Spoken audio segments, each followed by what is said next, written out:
take cakes, take everything you wish, take beer, take your friends, and sit down. Now, yes. And now Magda will tell you something about her ideas. Are we all here? No? Okay, so we will wait for sweets. No, we are lacking the students from Sweden. Okay, the one is here.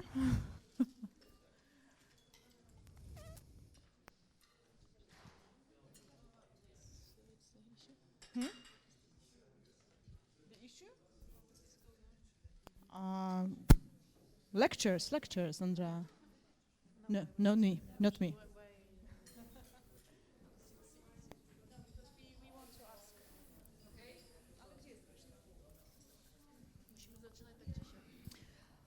Okay, the idea is that we wanted to make you to work harder today, or tonight, sorry, because the lectures, are nice and some exercises are nice, but we wanted to give you opportunity to work, to integrate in your small groups, which we divide you into.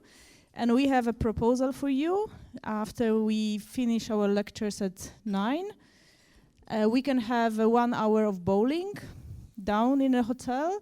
There are 4 rows and we have 4 groups, so it's ideal situation, 1 group from 1 row. And this is the question to you. Do you have strength to spend next 1 hour bowling? So please think about this. And between the Nico and Polish presentation, I would like to hear your response because I have to inform reception whether we want or we cancel our reservation. And of course, and the problem is that you must pay 3 zlotys for the shoes. Exactly 3 zlotys, which is 75 euro cents. Yes, you have to pay 3 zloty for shoes, and if you want to use your socks, you don't need to pay. But if you want to use the socks, one. I'm not joining. You are not joining. Okay, but still, the teachers will join, of course. Yes, Andrea. Yes, so 3 zloty for shoes, and the shoes are obligatory. So you have to. The bowling will be paid by us, but you have to pay for your shoes. 3 zloty. So now we have the last meeting today, and this is informal. Also, they took my beer. Okay, so this is, in order to show you the real plans. And we'll have the same tomorrow. But today is the Baltic Day. Tomorrow will be United States and Netherlands. So I asked Nico Nolte, because this is the one of the first binding plans. So Nico, please, and this is informal, so you can stop, you can ask questions, and there is no need to finish the presentation. Okay. We'll just have breakfast at the round. Okay, thank you very much, Jacek. So I'm now giving you a very practical information on the Maritime Spatial Plan in Germany for the exclusive economic zone, which was set into force in the year 2009, and I'm showing you a bit of content and history of it, and especially when I remember the presentation by Lars, I think there are a lot of questions you can ask me, looking the input from Lars in his presentation, questions concerning binding, the relation between environmental approach and planning approach. So please feel free to ask a lot of questions. I'm always starting with an overview on the existing and prospective uses and nature conservation. And you see here in the exclusive economic zone that it is, first of all, a comparatively small area. Here in the western part, the German EEZ is just 3, 4, 5 kilometers broad. Here it is a bit more, but in general it is a comparatively small area. And I'm showing you that it is an area with a lot of ship traffic, with activities concerning offshore wind, that you have huge nature conservation sites in the EEZ, 50% designated based on the Habitats Directive and the Birds Directive. There's a pipeline bringing gas from Russia, and their sand and gravel extraction and other activities. For instance, military training exercise areas are here. They are not designated in a spatial plan. I'm here in the moment giving you just information, stock take, what is happening. And you see, for instance, submarine training areas. You see areas for the Air Force where air-ground shooting takes place. And you see as well the traffic separation schemes designated by IMO. And this is comparatively new. And this is just regulating the traffic in very dense and critical areas. You find as well in this part in the territorial sea, but as well in the EEZ, you find sand and gravel extraction here, sand and gravel extraction in the coastal sea as well for coastal defense in the Sea of Mecklenburg-Vorpommern, and you see the Nord Stream gas pipeline bringing gas from Russia to Germany. Offshore wind farm is a highly discussed topic in the Baltic Sea. We have a wind farm which is being built in the moment here in Kriegers Flak area, and we have 2 licenses in the Adlergrund area where in the next few years wind farms will be built. These are 80 turbines and here together 160, but you see as well applications for further wind farms, and whether these can be licensed will be judged on the impacts on shipping and the marine environment, especially the effects of migrating birds, because you know that from here in this area there's a lot of bird migration, and this could be conflicting with the interest of marine environment. I should add here that a cable will run from this wind farm via the wind farm Baltic 1, which is already in operation in the coastal sea, 21 turbines, and the cable will bring the electricity here to Rostock. So I'm just waiting for a second, and there we are again. And you see as well the plans for the electricity cables via the territorial sea to the coast. And this entry point was agreed with the colleagues from Mecklenburg-Vorpommern in order to come to a good solution when it is concerning the electricity cable and the way to the coast.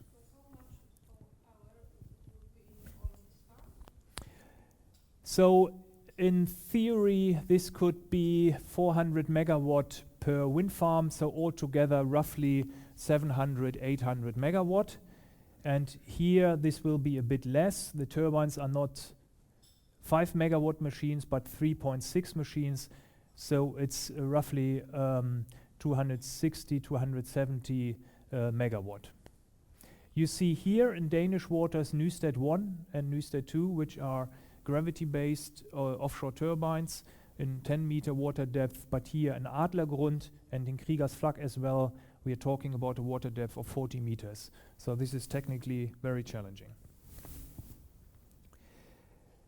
When you look at offshore wind energy, we have a very pronounced strategy and policy already for more than 10 years that it's the opinion and strategy of the federal government, whatever party is ruling, that we have the target by 2030 to have 25,000 megawatt offshore wind energy, and based on turbines with 3 to 5 megawatt, we are talking about 5,000 or 8,000 turbines necessary. Of course, most of them will be planned and erected in the exclusive economic zone in the North Sea, but nevertheless, we are talking about 5,000, 8,000 obstacles to shipping and on potential impacts on the marine environment. So this is a very challenging task to assess the potential impacts and to come to good solutions.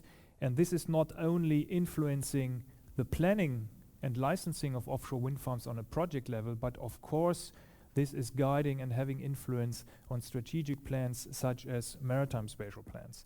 And the Renewable Energy Act says that 35% of the electricity supply must be from renewable energy sources by 2020. And I think in the moment we are a bit above 21%, mainly stemming from onshore wind energy. But if you realize these ambitious offshore targets, that means as well that roughly 15% of the EEZ are covered by offshore wind farms. And you must always take that in mind, that it is one decision to say, okay, let's switch off nuclear power plants, but where should the electricity in a highly industrialized country like Germany come from? And a lot of hope is put into offshore wind energy.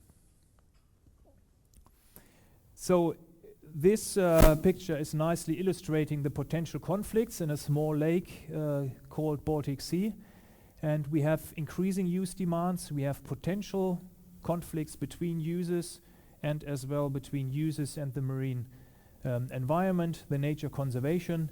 So there's a general feeling that there's a need for integrated, comprehensive, sustainable management of human activities.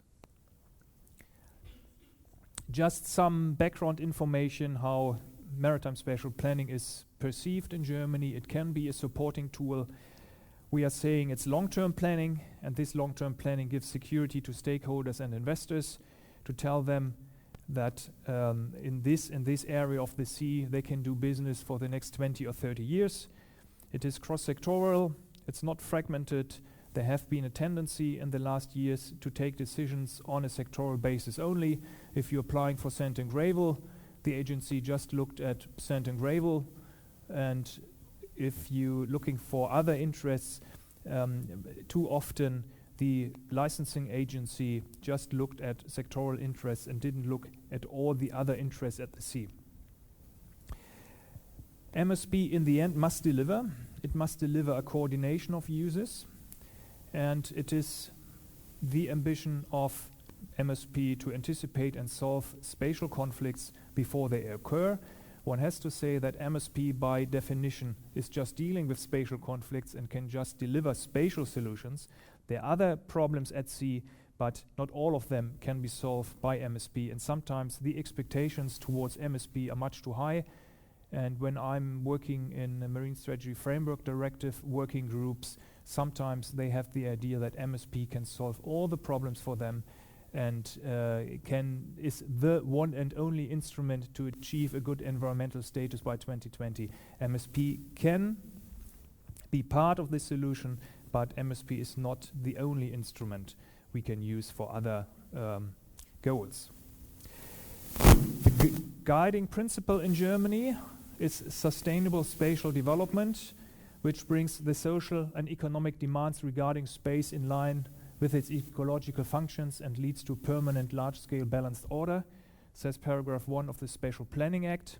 And this Spatial Planning Act and all the methodology combined with spatial planning was extended to the exclusive economic zone in 2004. So there is the opinion that at least the methods and some of the tools of terrestrial planning can be applied as well on the sea, of course being adapted to the specific features of the sea, for instance the three-dimensionality, the mobility, the dynamic area you're planning in. A widespread definition on MSP is the one from the UNESCO IOC leaflet. MSP is a public process of analyzing and allocating spatial and temporal distribution of human activities in marine areas to achieve ecological, economic and social objectives that are usually specified through a political process. I think as a starting point, that's a very good definition, and it helps you to give a rough understanding of MSP, what does it mean, what can it deliver, and which goals are to be followed. The EEZ is not part of the German territory. I mentioned that already earlier, and you see here again how small the EEZ in the Baltic Sea is because of the proximity of other countries. The EEZ is then, of course, very much smaller than it is, for instance, in the North Sea. You have seen this slide already earlier, so I'm just focusing on the EEZ, and I'm saying again that in the EEZ the coastal state has sovereign rights and jurisdictions, and this jurisdiction is, for instance, covering artificial islands and installations such as offshore wind farms and pipelines. But as we will see, maritime spatial planning in the EEZ is not unlimited. It is limited by the freedoms of other states in the EEZ, so it's so-called functionally limited MSP jurisdiction, and MSP can be described as a voluntary self-restraint. You're organizing your sea space in a specific way, but later on decisions are taken. A plan in itself is not changing reality. Later on the project level, decisions are taking whether there is really a wind farm built in a priority area for offshore wind farms and other examples. What we have done in Germany is that the responsible agency is the Federal Ministry of Transport, Building and Urban Development, which is responsible as well for terrestrial planning. And they set up in the German EEZ within the framework of UNCLOS targets, which are legally binding, and principles that are guidelines that need to be particularly considered in the decision process of spatial planning with regard to economic and scientific use, ensuring safety and efficiency of maritime traffic and protection of the marine environment.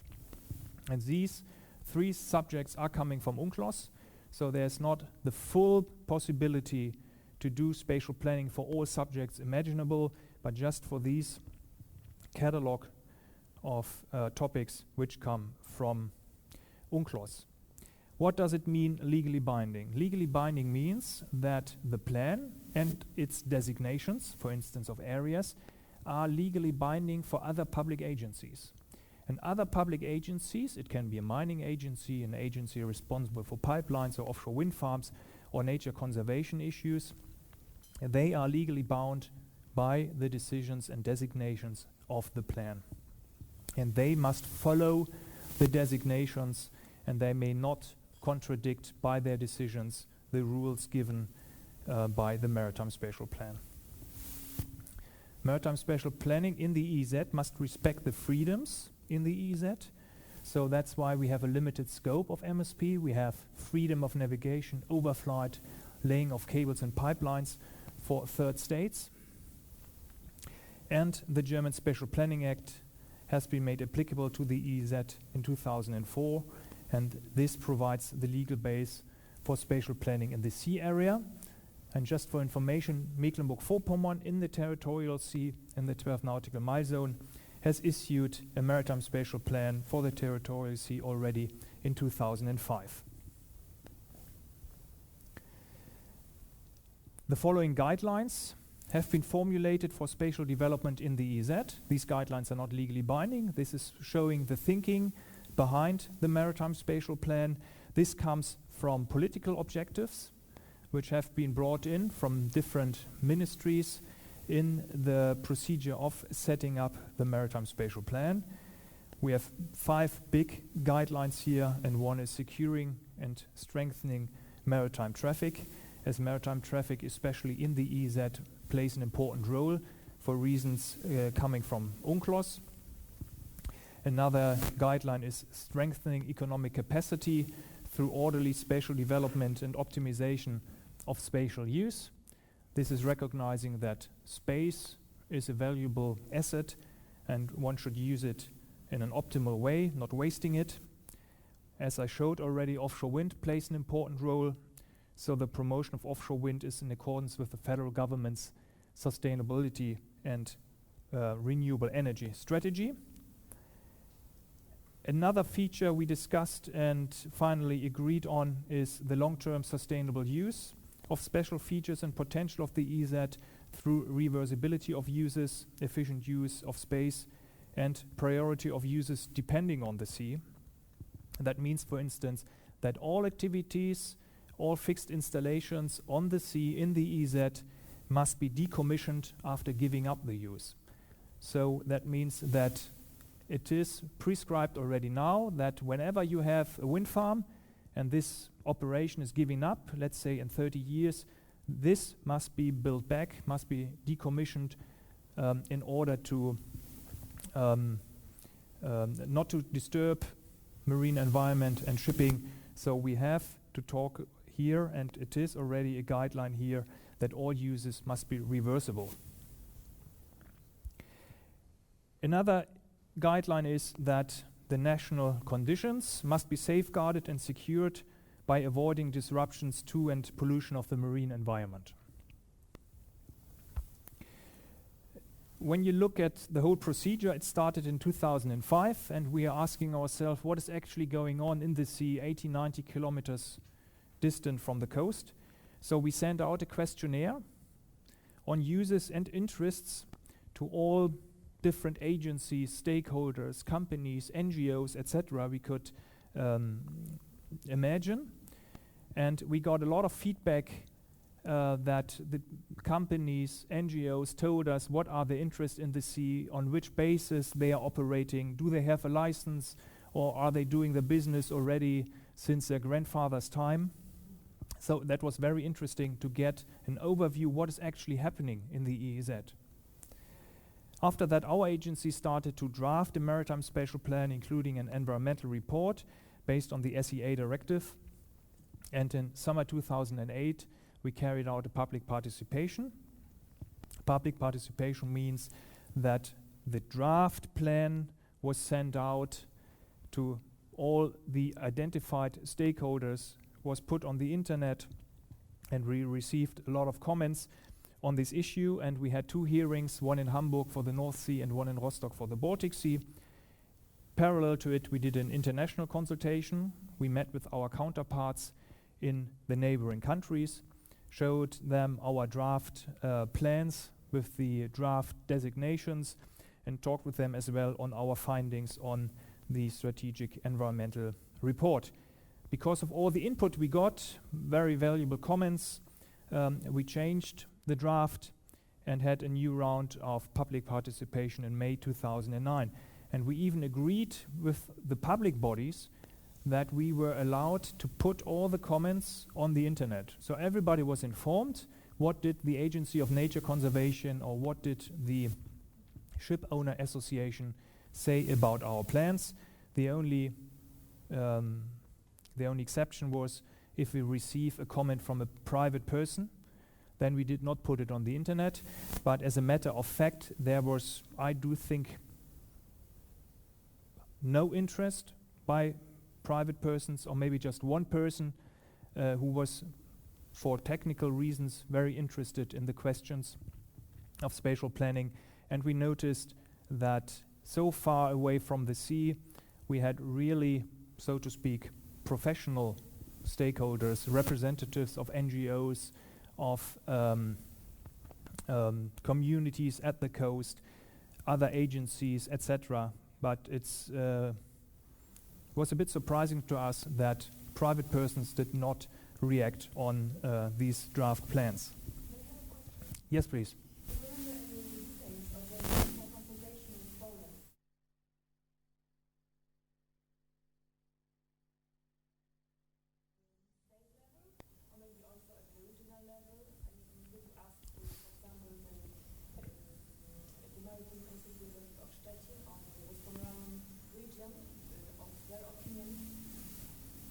Yeah, yes, we did.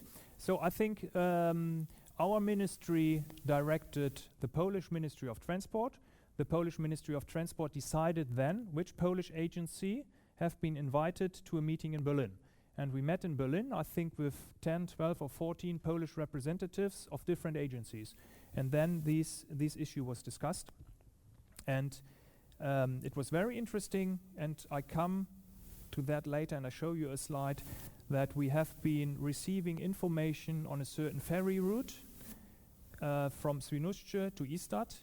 We were not aware of the number of passengers per day or per year. And after receiving this information, the numbers, we could say, okay, this is deserving a priority area for shipping, and I can show you that on the map. So this was a very tangible output of the negotiations and talks with our Polish colleagues, that we got specific information on the shipping traffic in this north-south direction. So the legal ordinance published by the Federal Ministry, including the spatial plan, was set into force in September 2009 for the North Sea, and in December 2009 for the EEZ of the Baltic Sea. Okay, this is nice background information, but how did we really start? We started with getting information, analyzing the AIS data. We simply wanted to know where is one of the characteristic uses of the sea taking place. So we looked here either on the area in the German EEZ, but as well in the bigger picture here for the whole Baltic Sea to get information via AIS. So a lot of routes have already been identified. This is like the ferry connection Istad Swinoujscie, and of course the traffic coming from the Russian-Finnish area to Denmark. So we had a quite accurate view on traffic patterns, not necessarily the amount of traffic taking place, but that was a question of time to find that out. And we decided, because of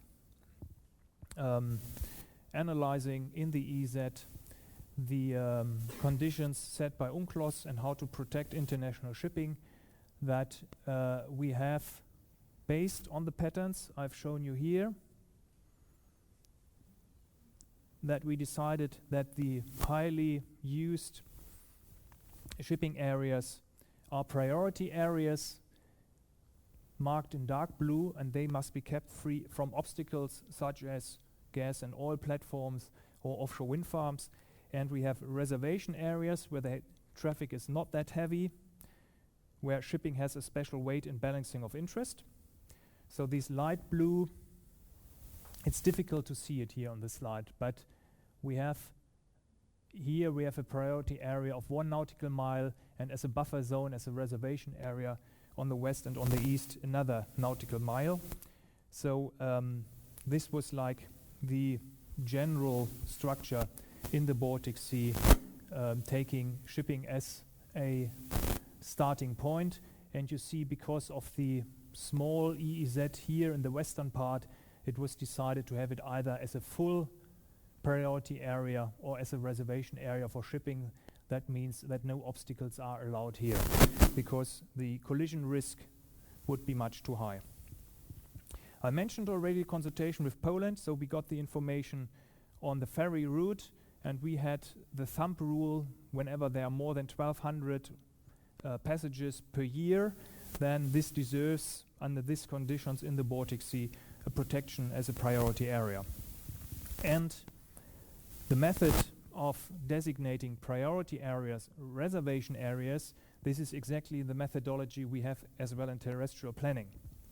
So this was for all the stakeholders and other agencies. We informed and asked for their opinion, not too challenging, because they knew already the thinking of priority areas and the reservation areas and other methods of designating. It is very important, that was one of the major concerns in the discussions we had, that we are not regulating the traffic. It's the other way around. We are just keeping areas free, which are important for shipping. We are saying no permanent installations. So we are not telling the captain where to go. That would be the job of IMO, designating traffic separation schemes. So we're just protecting the existing traffic against fixed installations which could cause collisions. Jacek, a question? Okay.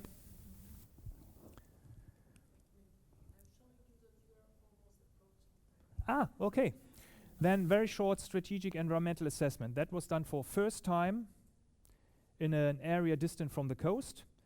So the main content is to describe and evaluate the state of the marine environment, and to describe and assess any substantial impacts on the marine environment that are likely to be caused by the implementation of the plan. So we are talking about the implementation. This plan is not changing reality. Just when you implement a plan, then the environment can be harmed or not. In short, result of the SEA, no substantial impacts on the marine environment by the designations of the plan to be expected, but of course there will be a monitoring process. Whenever this plan is implemented, then you check whether your assumptions are right or not. We work together a lot with institutes and universities. Just an example, distribution of long-tailed duck, Clangula hyemalis, in wintertime. This is one of the protected birds. You have 25 protected birds, you have 4 seasons, so you can imagine that you need a lot of assessment. Where are the birds distributed and how are they reacting, for instance, to offshore wind farms? That's the spatial plan for the EEZ. As I said, we have priority areas for shipping in blue. We have priority areas for wind, where we have done a strategic environmental impact assessment, and as well from the points of shipping, it is a good area for offshore wind farm. We are not prohibiting offshore wind in the wide areas. That will be then decided on a detailed analysis on the project level, whether their offshore wind farm is suitable or not. We have a reservation area for research. That's the green area here, where a lot of fish research is done for 30, 40 years right now, so this should not be disturbed. We are saying, for the sake of marine environment, no turbines are allowed in Natura 2000 areas. That means that you have a clear rule that in 50% of the German EEZ, no wind farms are allowed, and this was part of the, in the end, balancing process, that you say, okay, on one hand side we have priority areas for offshore wind because of the German ambitious plans, and on the other side we are saying strictly no turbines in Natura 2000, although in theory you can license offshore wind farm in Natura 2000 areas. We designated, together with our colleagues from Mecklenburg-Vorpommern, gates for electricity cables. They must be used when you bring electricity lines onshore. So that's in very short our spatial plan, and as I said, this was set into force in December 2009. Okay, thank you.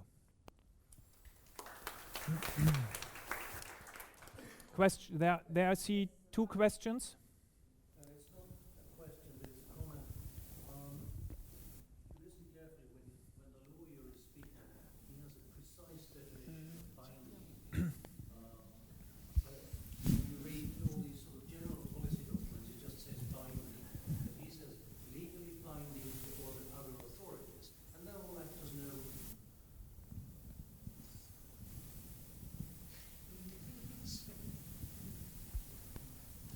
Yeah, I have a comment. When the lawyer is talking, he has a precise definition of binding. The other thing is that what you saw last is harmonization with permit processes also in the planning. And these are 2 things that I was commenting on. For an excellent presentation. Thank you. Yeah, thanks for a good presentation, yes. I was thinking about how was the consultation with the Danish, since I know they're also planning for a lot of wind power in the same, on the other side of the border, so to say. Yeah, well, at that time, we discussed with Sweden and with Denmark, showed them our draft plan, and in the end, they gave us the opinion they do not feel disturbed. They even saw the potential of developing the Kriegers Flak area. At that time, the thinking was in Swedish side and Danish side, there could be a wind farm as well, and then the electricity can be delivered to that country which needs it most. And this idea is taking up now, if you look at new EU document papers on the 10 electricity idea, a combined grid solution is still thinkable in this area, but our counterparts in Denmark and Sweden, I think from Denmark, people from Maritime Traffic Agency was sent to this meeting, and he looked at exactly what is the impact on our maritime traffic.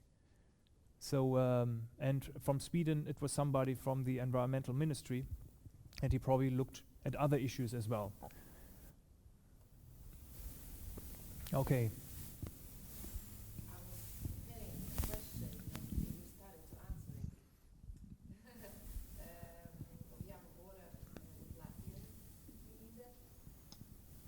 have a question. We have a border with Latvia EEZ, and in today's situation of our conception of marine areas, may I use the paper maybe to explain it what I want? I'm an architect. For me, it's easier to draw. So this is, let's say, Lithuanian EEZ. This is a big one, Latvian. And this is Kaliningrad. In our conception, we made a priorities or possibilities to create, I couldn't say the wind farms, but the development of the renewable electricity in these zones. And we are suggesting the infrastructure corridor here in the border. Yeah. And we were thinking to draw some directions, like a sharing to infrastructure corridor. And my question was, is it possible for the investor, according to the law, the marine law, for example, to invest and to create the wind farm in the part of the Latvia, but deliver the electricity to the shore of Lithuania? This is transboundary question. It could be created a possibility for the investor to do that, or it's against some kind of law. I'm not talking about interests of countries. This is like it's politics. But I'm interested in the law. Well, at a first glance, I do not see any obstacles from international law, but it's highly difficult when you look at national law, Latvian law and Lithuanian law, because you must have exact rules on, first of all, how to deal with renewable energy, how do you support it, are there fixed feed-in tariffs for electricity, kilowatt hours, and how are you dealing with this transnational transportation? And this is exactly the point here as well, because in Denmark, Sweden and Germany you have different, let's call it, neutral support mechanisms for renewable energy. And I think it needs a lot of detailed work to come to agreements how electricity is paid, or how much the producer is paid for kilowatt hours when he is transporting the electricity to country A or country B. So this needs a lot of detailed agreement between the countries. Okay, then the second part of the question. In the sea, in maritime law, there is like priority for example, for Lithuania to use his EEZ. And for Latvia Republic is their priority to use the EEZ. Yeah. And the situation like this, it's like that investor is using the territory of Latvia and making money in Lithuania, or making So development, or the goal is in Lithuania territory. So may that investor use other countries' territory for his goal? Well, the Latvian investor must apply to the appropriate Lithuanian public agency whether he is allowed to run an electricity cable through the Lithuanian EEZ or territorial sea. It's negotiation. Yeah, but it depends then on the Lithuanian law whether a license is given or not. Yeah. You can change the law depending on the interest, or maybe but this the power. But for me, the main goal of the question was our suggestions are real or somehow against some kind of basic. I think in theory it's possible, but it needs a lot of detailed agreement. Thank you. Okay. Yes, Larissa? Your project was the pilot in Baltic Sea, yes? And who initiated this MSP project? Government, or it was your institute? This was not a project. This was like the real world. This was like the Federal Ministry of Transport who started the process. And it is the job of the Federal Ministry of Transport to publish something like a starting note. So they publish a starting note and say, we are about to draft a maritime spatial plan for the exclusive economic zone in the Baltic Sea of Germany, and we are designating the Federal Maritime and Hydrographic Agency to carry out the drafting and the SEA. Then that was the official starting point, and then we could take over the job and start our drafting. So initiate you. Sorry? You initiate. At first you initiate this process. Yes. And the second question is how many people work in your planning group? Not in another institutes. How many people did this work? Yeah, I would say Planning work. roughly 4 or 5 people. 4 or 5 people. Yes. Thank you very much.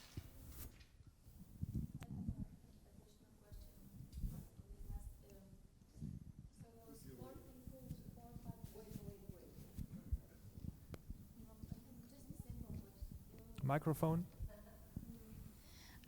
What about the graphic part of the plan? So is that also developed by these 4 people, the GIS specialists as well?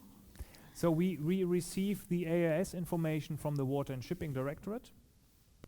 That could be used, but the core group was like a spatial planner, biologist, geologist, one lawyer, and they drafted then, and whenever it was necessary, they are filing questions to other agencies and asking for input.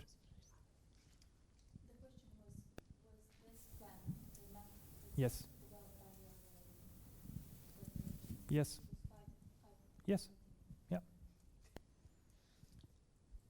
Okay, I would have one question, again, leading to the Oops. legally binding issues. Do you only have land use designations in your plan, but do you always also have some kind of recommendations or some kind of demands, so in a way that this is an area under certain circumstances you may be allowed to, when you do not any harm to this and that. We have these kind of, let's say, non-designation but written recommendations in your plans. We are asking ourselves, because we did it for the first time, how detailed can we be? And we said, okay, this is a spatial plan which has more, which cannot be that detailed as you will be later on the project level.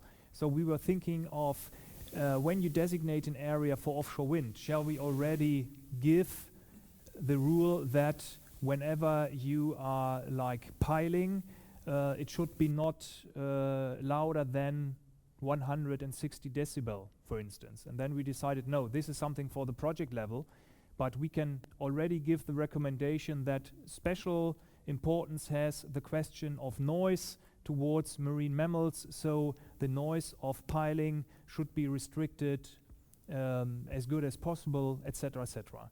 So you can already give some recommendations, and you must always find the balance how detailed you can be already in a maritime spatial plan.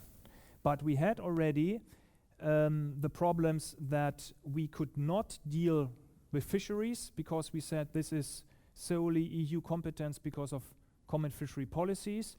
I have shown you military training exercise, and we decided that because of UNCLOS we are not in the position to designate areas for military training, but we said then the other way around.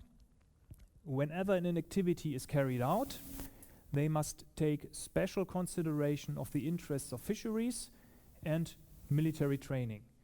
And then the agency who is licensing this activity, offshore wind farm, pipelines, etc., they then, in the course of the procedure, they must take the interests of fisheries and military training into special consideration.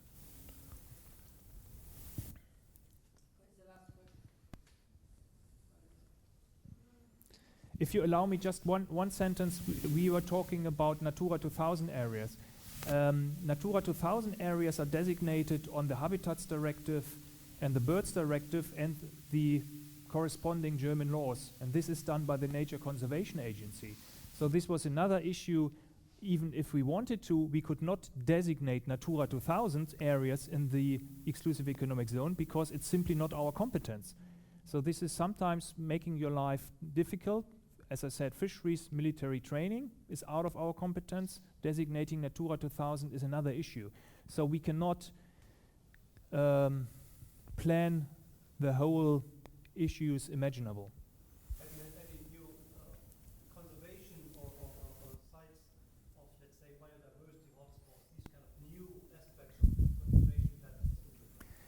At that time, parallel to our drafting, all the Natura 2000 areas have been designated to Brussels and have been taken on the Commission list.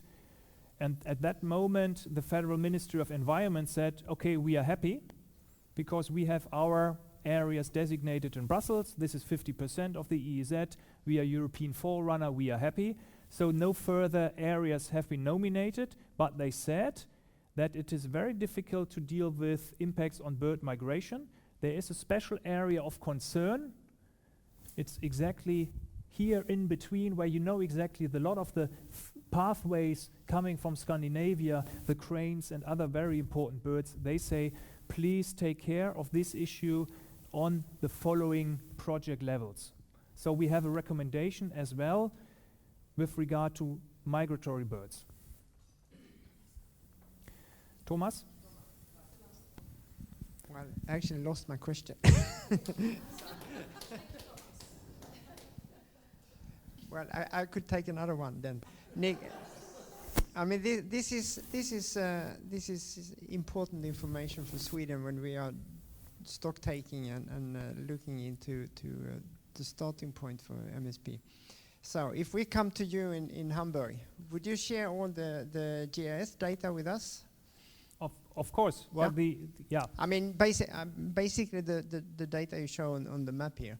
We don't need much more, I think. But no, of course, because you need this information, and we have this AIS data. We have information here, so we can share. And as you see here, the exercise was more or less. If you see here the traffic separation area, it's a prolongation here. So maybe we even come to the same approach of dealing with certain issues in a transboundary context. That would be great, of course. Yeah, so then we should just set up a meeting. Yeah.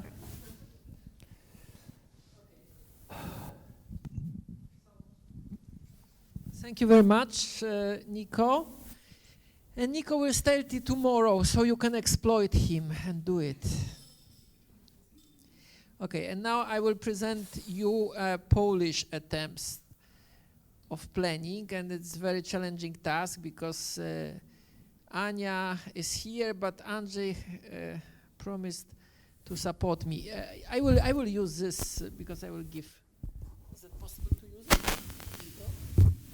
Yes, possible. Wait. Okay. You can give it. Is it okay now? No, it's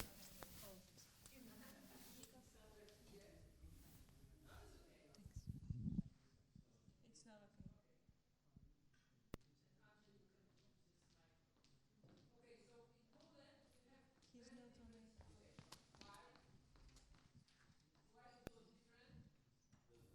Because in Poland, our law was very general. So, and we made only pilot plans. So we can use our imagination. That was a paradise for a spatial planner. Nobody could, make a claim against me. And I let this work. And to answer your questions, there were only 2, 3 persons, 4 persons in our institute who did the whole job. But of course, we used information of the others, and it would take us around 1 year to make a plan, okay? And I want to present you now our planning attempts. So this, I skipped this slide because it was said that in Poland we have National Spatial Development Concept, and the sea is in this concept. But I want to tell you that one of the key obstacles was that we had no guidelines to judge between competing users. So what is more important? So we hope that this document will give us guidelines. But at the end of the day, it was Andrzej and Ania. So those from the Maritime Administration who said us what is the most important. Of course, it was a creative, creative interpretation of the existing policy documents. But there was nothing like in Nico, that you have a clear guidelines. This is more important, this is less important. And believe me, it's a big challenge. And now I want to show you 2 plans. one plan is the first one we did is here.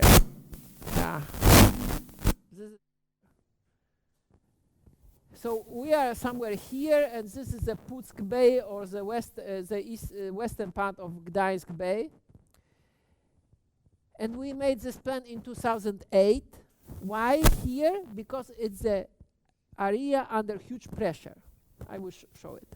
And the second attempt, and please keep in mind there was pilot, so we wanted to test something. And the second was here. This is the border between Sweden and Poland. So we tried to test under the Baltic Sea plan this time whether it's possible to make a transnational plan. It was one of the first attempts how to work together with Sweden and how to plan in the middle of the nowhere. Because, you know, it's a bank at the middle of the sea where there's no conflict, nothing, but whether it's valuable to plan. Lars can say, me, you know, in such a case that I am very German-oriented because I want to plan everything. Well, it was for testing only, so it's not an attempt to plan all part of the sea, whether if it is necessary or not necessary. Okay, so I said about these two areas. So the southern middle bank, far from the coast, no stakeholders.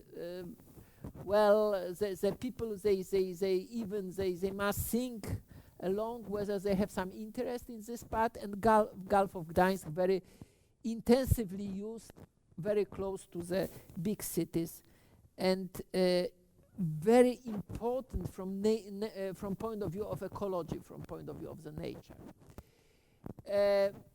So the middle bank plan was to test the idea whether such a plan can prevent conflicts.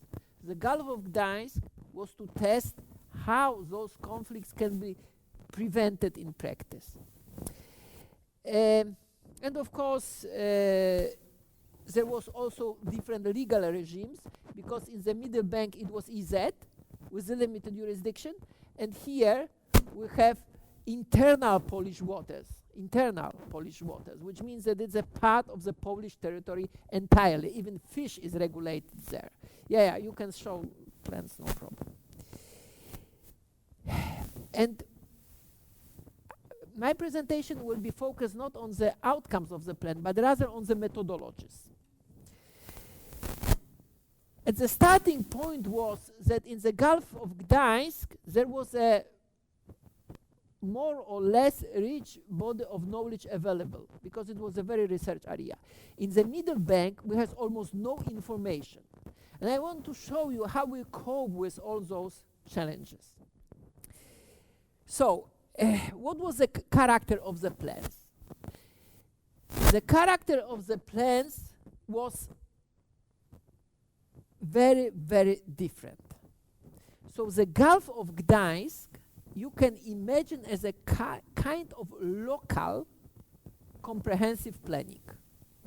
Very detailed plan, dealing with detailed problems. So of course it's not like a plan in the municipality. You have small lots and you want to say how the building height should be there. No, it's not this level.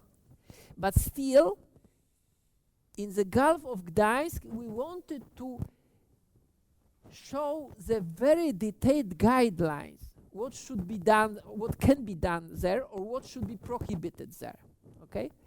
Whereas in this second plan, so in this plan for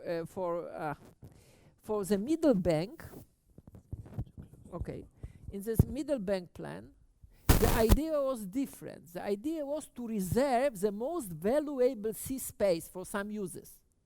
So to think very strategically. So if we are looking on these large ideas, so one plan was much, both plans were not binding, but one plan was much more detailed, dealing with very concrete issue, this Gulf of Gdańsk, whereas the middle bank was on the level of kind of vision, you know, inspiring.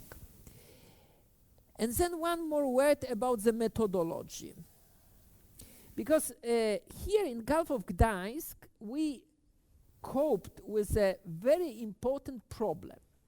There is no, I would say, there is no a kind of pattern, there is no a kind of frame on which you can make a detailed plan on the sea. Because what Nico said, it was also a kind of strategic plan.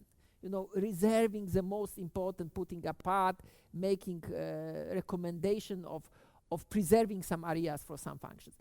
Here in Gulf of Gdańsk, it was much more detailed. So how to make this separation of different small parts of the sea? And we came up with a methodology that, you know, the, I would say, connectivity, ecological connectivity should be used for that. So we should look, because we said, okay, this Gulf of Gdańsk is kind of coherent ecological area. So how it works together? What are the functions? What are the interrelations between different parts? And what are the habitats there? So we try to build a plan on the basis of the habitats, and on top of that we put shipping, because shipping is separating, it's fragmenting those habitats, because it's a very shallow area, so you must make a dredging there. So therefore we used this information for making separate sub-areas in this plan. And this was one of the most challenging issues, because then we replaced with this thinking, we replaced this normal lots properties which are on the land. Okay, and now I will show you. So here is this maritime plan of Gulf of Gdańsk, and you can see these big cities. It's a mega, which means that there's a big metropolis around 1 million people. And you can imagine the pressure here, especially that you can see that here it's a very popular touristic destination. And here is one of the best places all over in the Baltic Sea for windsurfing, for surfers. It's unbelievable, you know, because it's safe and with very shallow area. And here you have big ports. So there is a lot of conflicts, and this port should be developed. And on top of that, the whole plant area is a Natura 2000 bird one, and part of it is Natura Habitat Natura 2000. So you can imagine the difficulties in the planning. So I don't want to show you all the because Nico he did it in a very proper way. So I don't want to show you all the planning steps. But if you are looking, because this is a map, this is a plan, in fact. And if you are looking, and if you compare it with the Nico, so there is a striking difference. What is the difference? Can you see it? What is the biggest difference if you compare with the Nico's plan? Yeah, exactly. So here, land is not planned by us, but everything what is on land from terrestrial plans is put there for information. Because here, this integration between land and sea, it was the most important precondition. And now you can see this sea, we call this sea basin, but perhaps it's a Polish language. So this sea sub areas, because so for example, this sea sub area was delimited by Monika and her colleagues because there is a beautiful Zoostera marina there. Yeah, exactly. And because of this important habitat, we made it. Here you can have a fairways. Here it's a very important place because it's a territory which is sometimes beneath the sea, sometimes is, for example, there is a lot of issues related to the seals, to what birds, also as a nesting area, whatever. So therefore you can see how this habitat thinking can be used in a practical way. But of course here we made an area for development of the Gdynia harbor. Why this one? Because it was not so dangerous from habitat point of view. So you can see a lot of this sea sub areas, and on top of that they were some, because this was a nightmare, because you had some sea something what is going on the surface, something what is going on the bottom, and something which is in the water column. So how to put it on two-dimensional map? It was very, very difficult. So we made a sea basin overlapping each other, trying to respond to this diversity which was there. And okay, and you can see this plan, but this is impossible to tell you. Here you have Gdynia Harbor.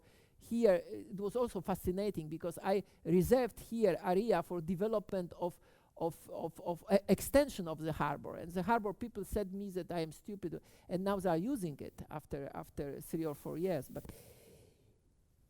But this is not important. I want to tell you about this methodology. So at the end of the day, we came up with this 30 different smaller sea sub-areas. For each sub-area, as it is in the comprehensive plan, we showed what is the main function. So if you have 2 letters, it means that there are 2 leading functions. Here is just numbering, but here you have different functions. So for example, O, it means, as I can remember, environmental protection is the most important function. Here is tourism and fishery, for example. A means something else, different functions, and things like that. And for each of such a basin, I will show you only one example of this basin number 1. You can see that we developed very detailed regulations because it's a comprehensive plan. So we try to test this nested planning approach. So whether we can have general plans, strategic plans, and then local plans when, of course, large, when it is necessary, and here it was necessary. So here you can see this sea basin number 1, and this was along this Hel Peninsula. This is an area very important from point of view of habitat, so therefore the leading function is nature conservation, but we said that complementary function can be fishing and sports because of this windsurfing, and some allowed functions, so for example, coastal protection and traffic fairways. And then you can see that we made very detailed determination. I don't know, but it was translated by Andrzej, and he's very good in English, so perhaps determination is the right word. So for example, and here we were very imaginative, because, for example, we said, okay, nature conservation, what does it mean? Should be not noise. And we said, okay, noise level shall not exceed 50 decibels. So I could not make it if I have a binding plan, because they will sue me. Why 50, not 49? But here, I could try to do it. That's the difference. So for example, we said that some reeds, for example, should be protected, and we met some points where they should be protected. So basin area must be located in some place, and things like that. So it was very, very, very detailed type of regulation. So, for example, the same very detailed regulation of the vessel traffic, what vessels can freely travel there, what vessels cannot do it, what should be the speed of the vessels. Please believe me that in a binding plan it would be not possible. And on top of that, the problem was we approached that on land some issues are regulated by different types of law. So for example, in the land you have a reservoirs, and there is a special green police, which is looking whether you are not going there. In our case, it's not working. So, for example, we know that there is a place when those beautiful seals are resting, or my colleague Professor Skóra is telling that they are resting there. It doesn't matter. But let's assume that they are there. Okay? So now what to do? We can put to the plan that those seals should not be disturbed. And what? Because Andrzej, Anya, they have no police on the water to check. And even there is a water police, if they have it. So this police has no power to go there and take people out of this place when the seals should rest. So if you go to such details, or what is happening is the motorboat is going with a higher speed or with a bigger noise. What? And they can send a kind of, because they have the special boats, but they will ask immediately on what basis you are telling that we are making too high noise. There is no such a regulation in Polish law. So you can say there's a lot of... There will be, yeah, I know. So this you can see, it was our thinking. So we tested what is even missing in Polish law, what should be put there. Okay, so this was about the Gdańsk plan. And now Middle Bank, this other one, which was done 2 years later. So this is a plan, very strategic. It's a kind of visionary thinking. And in this plan, we want to award priority to some most important uses, okay? So we try to use the NICO, but we adapted a little bit, this NICO thinking. So what we did here, we made priority zones. So we somehow this is a zone when we say that some use have a top priority, recommended zones.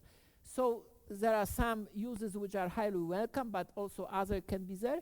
And then, what is the most important, the biggest part is general zone. So there's no priority, there are only some rules there. Because the idea of the plan is to secure the most valuable place for some uses. And here you can see it, the outcome.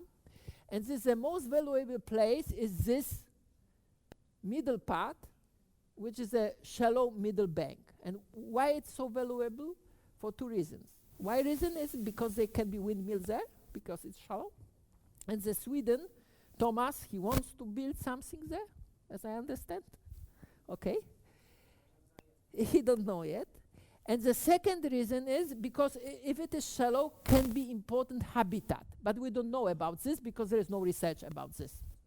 So, what we did, we made also zoning, but the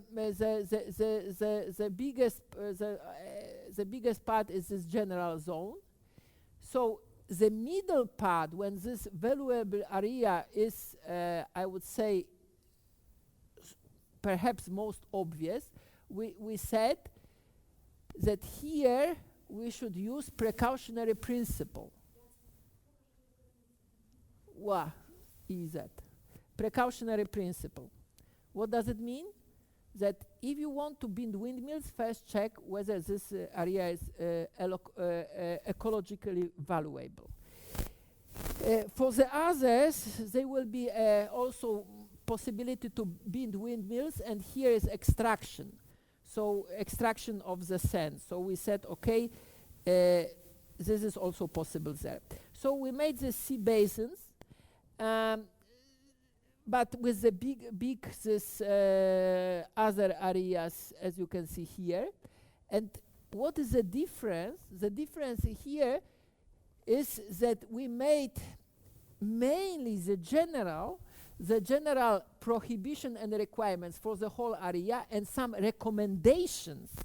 Because in EZ, you cannot regulate everything. So for example, underwater cultural heritage is a big problem. It's not regulated.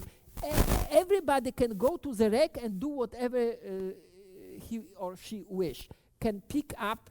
So what we said, we said, okay, try to protect it. How you can try to protect it? For example, not to use the specific gears by the fishing vessels over these wrecks. That was one of the recommendations.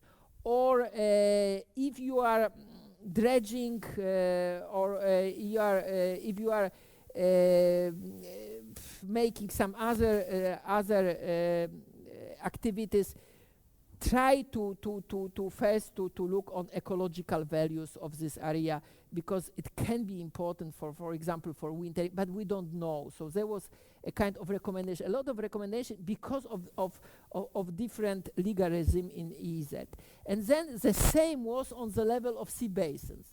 So for example, in the sea basin with this potential priority area for nature protection, this middle part, so prohibition was not to make any activities conflicted with nature protection, and we said also the linear infrastructure should be put in this kind of corridors. But here you can see recommendations. So for example, fishing with dredge gears is not recommended because they can damage habitats. That was the whole philosophy behind this plan. And to finish, because Joanna tells me that I should finish, is that those plan was totally different. So this middle bank is a kind of lesson how to cope with uncertainties, so how to use this precautionary principle. We also try to find a way how to avoid conflicts between functions. So for example, there's function between windmills and extract of sand. And we said, okay, because other way around is first come, first saved. And we said, okay, that should be a kind of procedure which is developed by Maritime Office, how to license this. So perhaps the procedure should be that if somebody is asking for such a license, we are telling that now we want to develop this area, so the others can apply. And then we can check whether it should be gravel extraction or, for example, windmills or something like that. That's what we propose in the plan. And of course, we try to test how we can make MSP under limited jurisdiction of planners. So we use this recommendation instead of prohibitions. And that's it. Okay, I finished. Questions, please. Andrzej, you should say something, because you always want to say something. I really didn't want, but okay, I would just like to add a little bit about the plan for the Gulf of Gdańsk. That there was also a problem with the continuation of activities land-sea or sea-land. We had some ideas about continuation, for instance, nature protection areas which were on land, and then find an extension of that into the sea. Way around too. The funny thing was that the environmental protection agencies didn't see a need for any kind of that kind of continuation. They've come up with that only lately when we started to natural protection plans, sorry. So that's one thing. The second,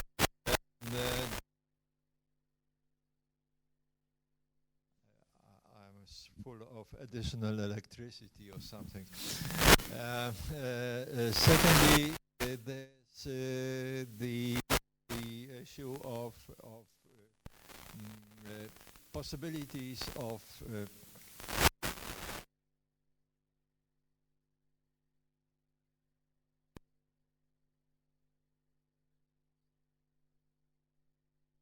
inform you that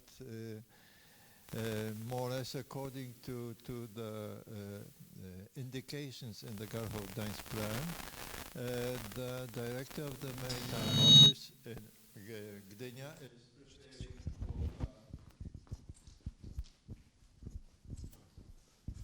try this one, maybe. I don't know. is preparing for an order which will regulate navigation in the Gulf of Gdańsk, and this will, some regulations on speedboats and things like that is expected.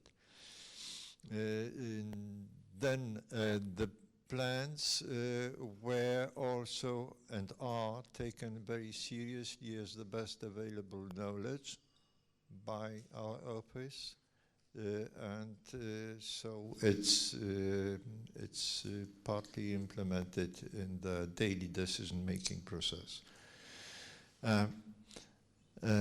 That's just a few things additional.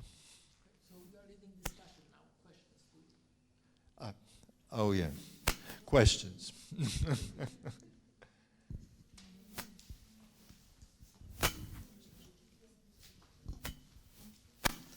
I have a question again, and I will try to draw again. I already started somehow to pose that question. Maybe I will get some answers or maybe some kind of discussion. In Lithuania, we come up with idea.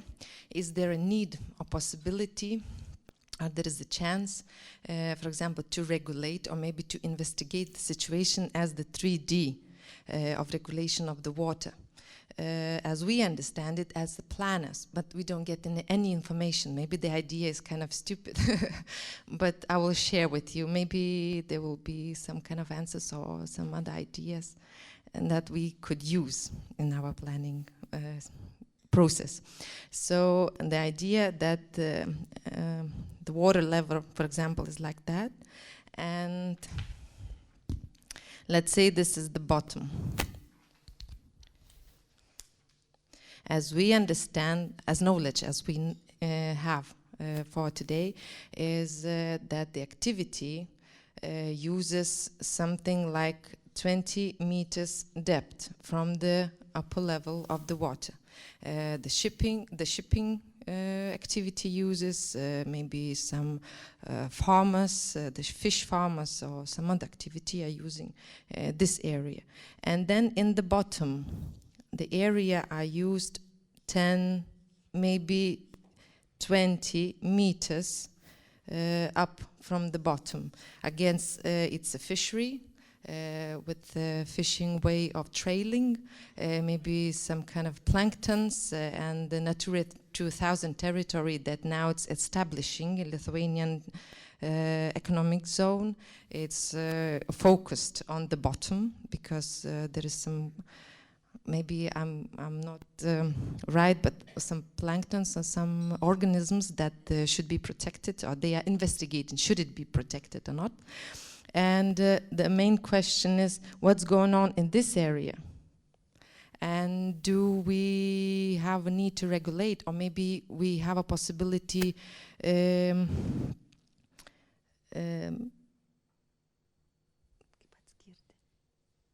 separate the activities. For example, if there is a possible, the shipping, there could be the priority on the bottom to the other activity. For example, the shipping and the Natura 2000 could be friends in this situation, because the shipping doesn't have, or maybe we don't know, a big impact for the Natura 2000. It's just the idea about the planning in 3D, in the deepness, and maybe we don't know, in 20 or 50 years, maybe there will be some kind of technologies that could use this area for the energy making, or maybe for some agriculture, or maybe there will be a need to protect it. So we were thinking to make it more flexible, maybe, or to investigate the possibilities of the water and the specific of the planning in the waters. Not very happy faces.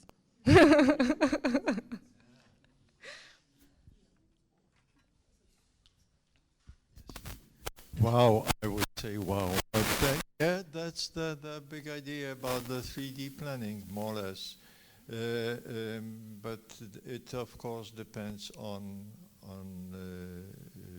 site and the kind of uses you want to let in there. But yes, up to a certain point, at least in the Gulf of Gdańsk, for instance, we use this principle of different uses upstairs and different uses downstairs. We already were planning the bottom and the surface in two different ways. But of course, it's very nice to think about even more than 3 layers in the sea. Why not?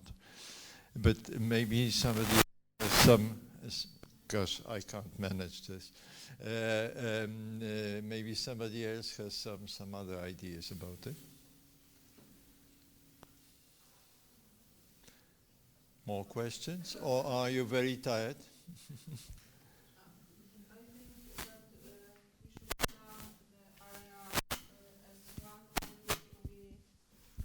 Only we can give the more possibility of uses.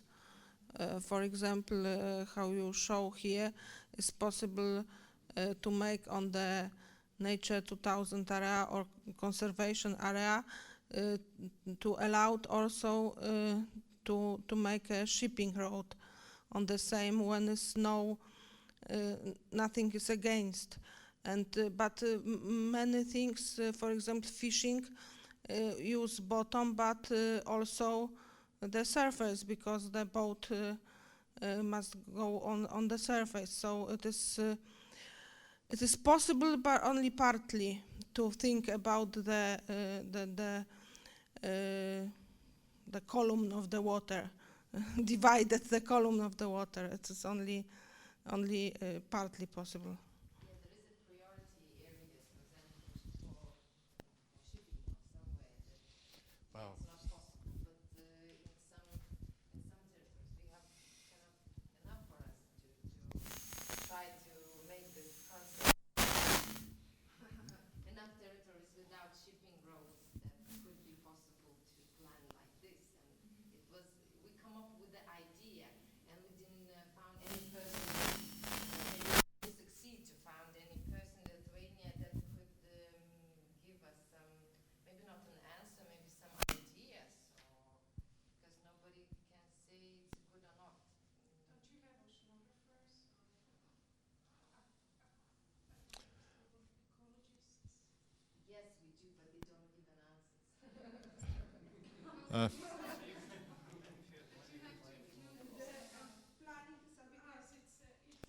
I think that's a bit difficult.